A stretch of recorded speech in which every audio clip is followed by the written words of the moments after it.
This is a video I bumped into, and honestly, I'm glad that I did. Oh, shoot, hold up. Anyway, as I was saying, I'm glad that I did. This is about NBA Street Volume 2.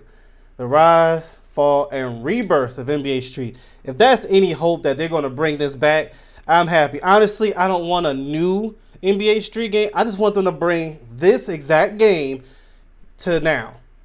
You know how they be doing these remastered Resident Evils and other games? Bring this, remaster it if you want to, or you can just bring it the way it is. I'm telling y'all, this is going to sell. This is one of them games like how they did the Marvel's Capcom collection.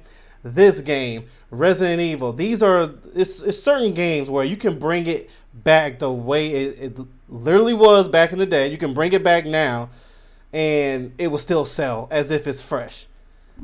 Dude, NBA Street, you talk about history, you talk about family, friends, competition. It brought it all. And then in the process of all that, you're jamming to the great music, the characters, everything. The stuff you could have done in that game, it was very cheesy, but it was in a fun way. And when you get them game breakers, bro, you always try to get that level 2. Oh, man, bro. Different areas of the court got different animations. All the characters stretch, all of them, bro. And they have that music. I know they're going to play it here. They have that intro to them when you turn on the game. That intro. Oh, bro. That chills. Oh, man, that brings chills, man. Let's get right into it. Let me first shout out to the Black. I can't, wait. Hawkage? Sorry if I said that name wrong. But yeah, shout out to you. I'll put the original video in the description below, so y'all can go check them out. But let's get right into this. This is, I know for a lot of y'all too, this is one of the greatest games of all time. Most underrated game ever, because for some reason, I never understood that. It did not sell the way it should. Like, that's one thing that I remember being told was NBA Street didn't sell well. I don't understand how. Maybe people didn't know how great the game was, and then later they found out it was, but by that time it was too late. I don't know. Anyway, let's get right into it. Yep, there it is. There it is. Oh, man, bro. Anytime you hear that Pete Rock and CL Smooth beat drop, for many, it unlocks core memories. After all, NBA Street was a canon event for a lot of gamers growing up in the early 2000s. You look forward to getting out of school and go home to play it. Their fan base to death. Gamers had options that were frankly a lot more fun. But since the release of NBA Street Home Court, it's been crickets on a new entry in the series. One quick Google search and you will find countless numbers of tweets, forum posts, and videos asking what happened to this franchise. I mean, how did it go from a critical darling to just a relic of the past? In this video, we're going to explore the rise and fall of the NBA Street series, plus the potential for a redemption arc in the form of a recently announced new street ball game coming from the former developers of the Street series. So stick around to the end of the video if you want to learn more new about one. that. I don't get into it. First, let's talk about the wait. Hold on, let me listen. Yes, the golden age. If you were a kid that grew up in the 90s and early 2000s, then you remember the year 2001. A bunch of major events happened that kids these days will only read about in a textbook. This is the year the original Shrek movie released in theaters. It's the year the original iPod dropped, which obviously led us to the iPhone. Bro. And Jay-Z dropped his classic album, The Blueprint, on September 11th. Now, something else happened on September 11th as well, but we ain't gonna talk about that. Instead, let's stay on high note. Jokes aside, you know what else I remember about 2001? A game dropped that disrupted the field. Of course, I'm talking about the original NBA Street. This game was a big deal because, with the exception of NFL Blitz, sports games up until this point always aimed for authenticity and realism over fun. The market was wide open for different sports games experiences, and NBA Street kicked down the door. This game took real NBA players and it mixed them with the budding street ball culture of the early 2000s that was being carried by the likes of legends such as Hot Sauce, Escalade, and The Professor. This iconic game featured fictional street legend Stretch on the cover, who obviously drew inspiration from Dr. J. The arcade-style basketball, city circuit mode, and original legends such as Stretch captivated the youth like no other. It was just nothing else like it on the market, and because of it, the original Street went on to sell a combined nearly That's why I have 3 a million hard, units. excuse me, when he said there's a possibility of a new one.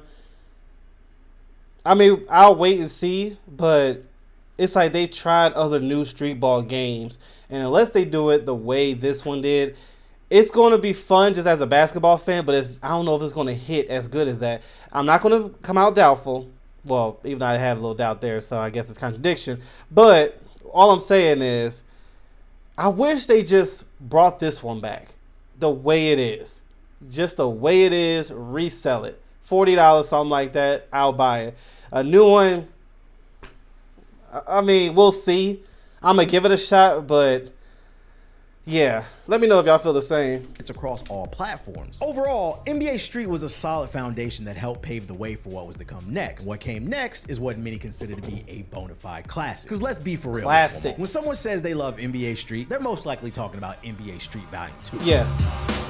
We liked 1, don't get me wrong, but 2 was monumental. NBA Street Volume 2 easily cracks my top 100 video games of all time. I spent countless hours playing the story mode and running multiplayer matches with my friends. It was nothing Unlocking to be the up till special 3 a.m. on characters. the weekend playing matches with your friends, and that was partly because this game was released in 2013 when I was 13, so I had unlimited energy, but also because EA Big took everything they learned from the first game and they turned the dial up to 10. Volume 2 is what I refer to as the perfect sequel. It's not a perfect game by any stretch because I don't believe anything is perfect, but for a sequel, it's about as good as it's gonna get. Yes, and to its yes, own because detriment. think about it, no other Street Ball game has done better than that. Or Batman Arkham City. At their core, they are similar to their predecessors, but given more time and resources, the painting the artist wanted to create is far superior in the sequel. Volume 2 sported better textures, more vibrant colors, a deeper trick bag, a classic soundtrack, and iconic original characters. It was just nothing else on the market at the time that can compare to hitting an off the heezy off your opponent's head in one of the many graffiti-filled courts as your created character. One of my favorite things they did is they took the Game Breaker from the first game and they said, nah,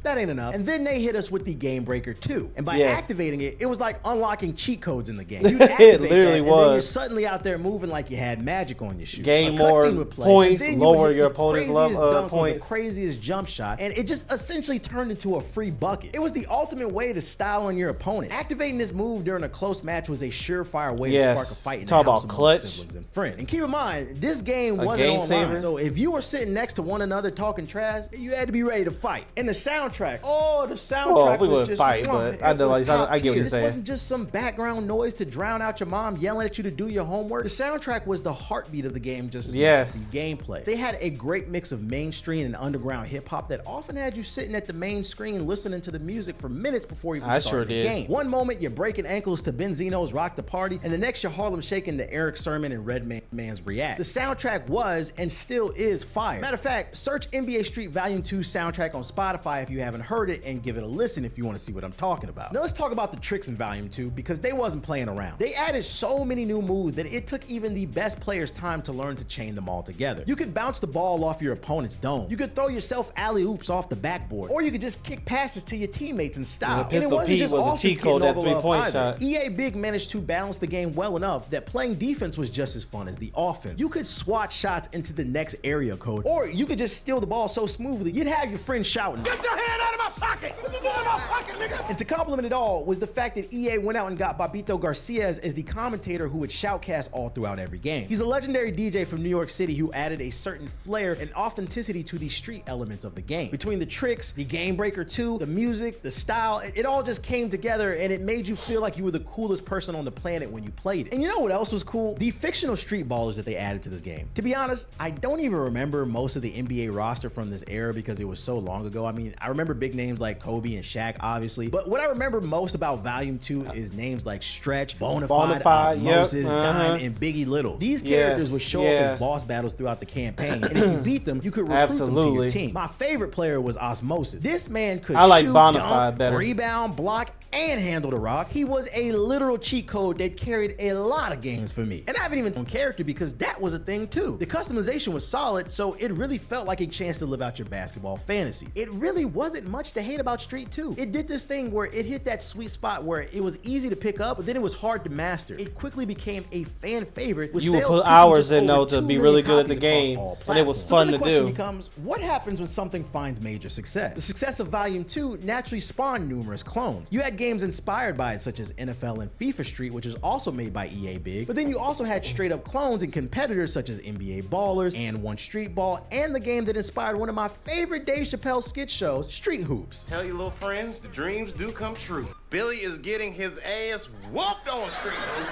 I need a witness. Many would consider Volume 2 to be the peak of the series from a gameplay and innovation standpoint. So naturally what happens after you reach the mountain peak is...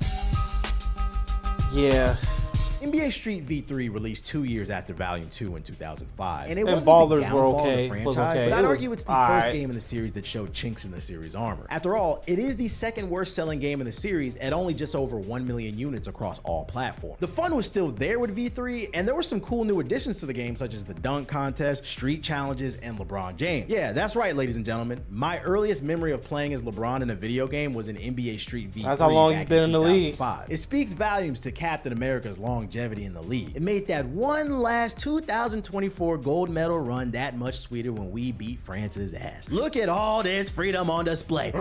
When Team USA was in trouble, the ball was in number 6, LeBron James's hand.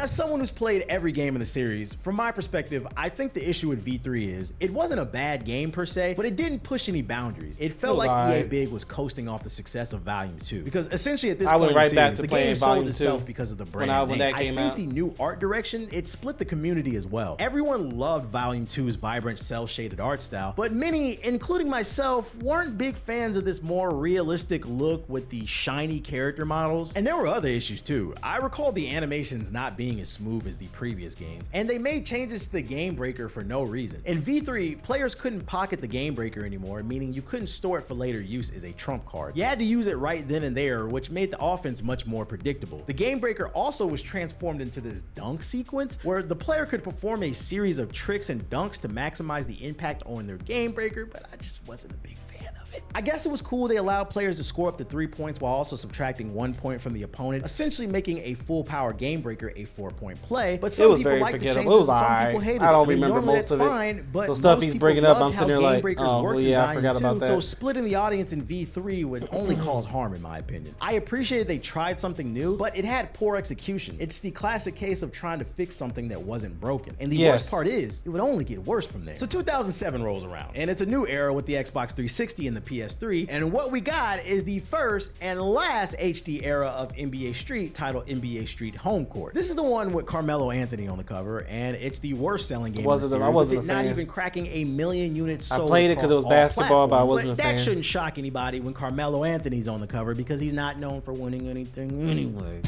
Dang. Honestly, I wasn't a big fan of this game, and because once again, the things they fixed didn't need to be fixed, and overall, I wasn't a big fan of the visuals. Home Court featured this new Home Court Challenge mode, which is a single-player campaign where you got to take on NBA legends via their home court, hence the name of the game. It featured Venice Park, Franklin Park, Cloverdale Courts, and more. I actually really loved how each time you made it to a new court, you were given a brief narration explaining the history of said court and which NBA players came from it, but it was about as much depth as you were going to get in the single player. Home Court was just a bunch of challenges on each court, and then you move on to the next one where it got a little bit harder. That was cool in the PS2 era, but I think gamers expected more from their next-gen consoles, so once again, it felt like EA Big was just coasting off the success. And the of thing their is, with a previous lot of games. these They did games that just introduce kept the Trick failing Mixer, after which Volume 2, allowed I more think that's control why over how I have so much, and maybe I gotta let it go, but I have so much doubt that the Street Ball, whatever they're making, is going to do any good, is because of the history of other ones that came after Volume 2. Now, granted, these were years ago, so maybe I just got to lose that mindset and start fresh again, like I am with some other games. So maybe that's on me, but yeah. Like, who was it? EA Big, EA Sports. I don't think EA Big's around anymore, but could y'all please just bring a remastered version of Volume 2? You don't even have to work too hard to make a whole new game.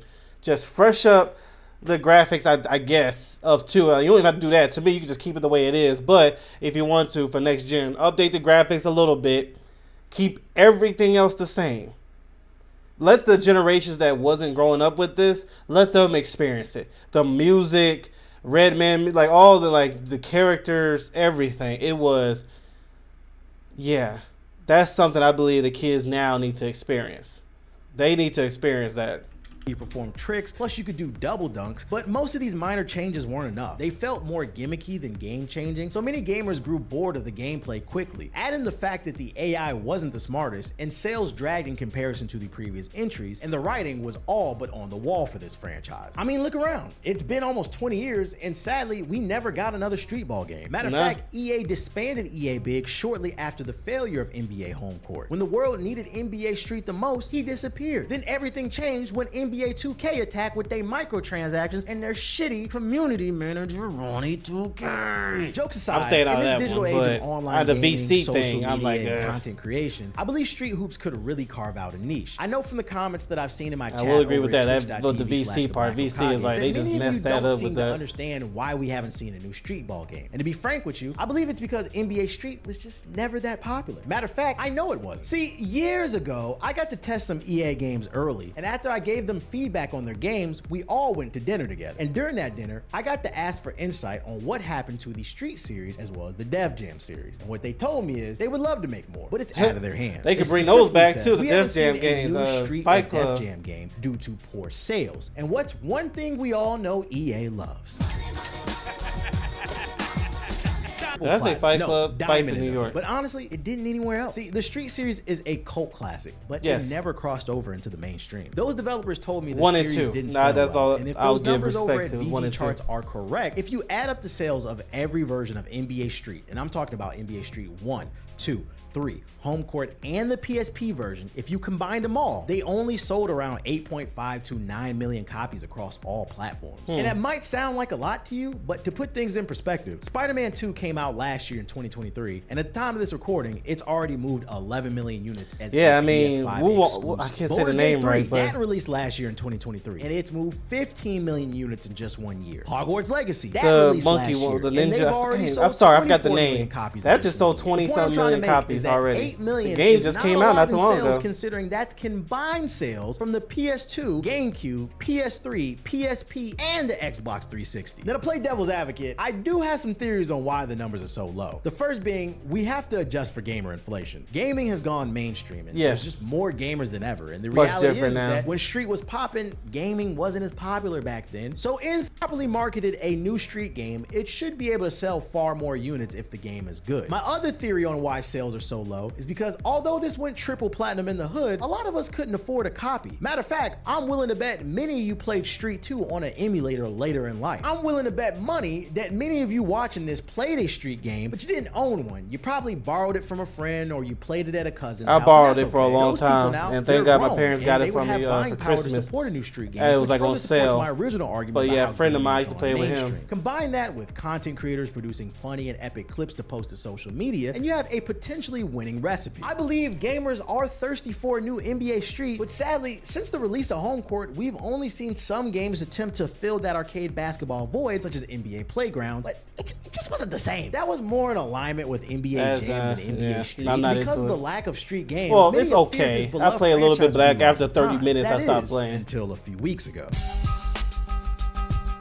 What? It was July 23rd, 2024. Then many gamers woke up to reports claiming that a new NBA Street was in the works. Well, sort of. Reports claimed that former EA developers formed a new studio called Play by Play Studios, and their first game would be called The Run Got Next. They're calling it a spiritual successor to NBA Street, and what we know about it so far is that you'll be able to play solo or squad up online in 3v3 Not a fan of matches. this picture. It will have cross-play, cross-progression, unique characters with strengths and weaknesses. It's running on the Unreal Engine 5, and it drops sometime in 2025. Now, for those of us who caught a whiff of the news the day that it dropped, I think I can speak on behalf of the gaming community when I say we all collectively felt a roller coaster of emotion. At first, it was this.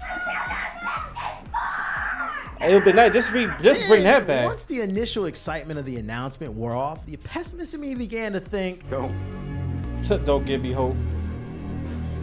Don't give me hope. jokes aside, I'm happy to see someone's giving arcade-style sports games another shot. I guess we'll because see. I really believe We'll there's see. a market for it. Don't That fill it being with said, I do microtransactions. have Don't some do that. concerns, so it's time for Consultant Hokage to put on his thinking cap and provide some feedback. Because just because something wants to be a spiritual successor doesn't mean it's gonna be good. Let's not forget Mighty Number 9. My first concern is there's no Good point. NBA license announced alongside this game. I do not think this game needs the NBA license, but I will say it certainly wouldn't hurt either. Without having access to playable NBA players such as Ja Morant Yeah. and Jason Tatum, this Or game might face legends. an uphill battle. Some people just want to play as their favorite players. That being Right. said, you can do it without it, but it's gonna take some good marketing. But Yeah, and if I wanna getting play the as NBA NBA license legends is and in all the that budget, stuff. I'd say go for it. The next thing I'd like to bring up is please consider changing the name. It's too long and it's convoluted. Instead of calling it The Run Got Next, I suggest cutting the run out of the name and just calling it Got Next. Always keep things as simple as possible so it's easier for the average person to remember. I don't Also, mind the Got title. Next is just That a fire picture is name. just It's little, in tune eh. with the culture. Hey yo, I got next. The third suggestion I'd like to make is include a story mode. Don't make it some basic campaign where you're just running from court to court playing Legends of that city. Y'all already did that in the previous games. Add some depth to these legends y'all announced, like Spin Cycle and Highwire. Who are these people? What are their motivations? Give them some drama. It doesn't have to be a long story. It can be a 3 to 6 hour story, but I'd suggest putting a little extra meat on the bone for the world. Voice acting, all that. My fourth suggestion, make sure the online is smooth as butter and there are plenty of things to do and work towards for playing online. Whether it's new gear to dress your character in, stat boosts, or leaderboard, give the players something to strive towards so we stay on the game, unlike NBA 2K. Also, include like new game mode, like add something like horse. You can tell he doesn't like NBA 2K. Stand out and to keep us on the game for the online. And my fifth and final suggestion, I want to hear from you, the viewer. Comment below what new gameplay mechanics or quality of life changes you would like to see in a new Street Ball game. And when you're done getting your comment. All right, well, shout out to the Black Hawk. I'm sorry if I said that name wrong, but Hawkage. I'll put the original video in the description below. But yeah, this is. Let me make sure I give a like. But yeah, that I mostly wanted to watch that video just to, man, remember what was. We had it really good back then. It's funny, those who, and one guy was honest. He was like, I didn't appreciate it back then how good we had it till now.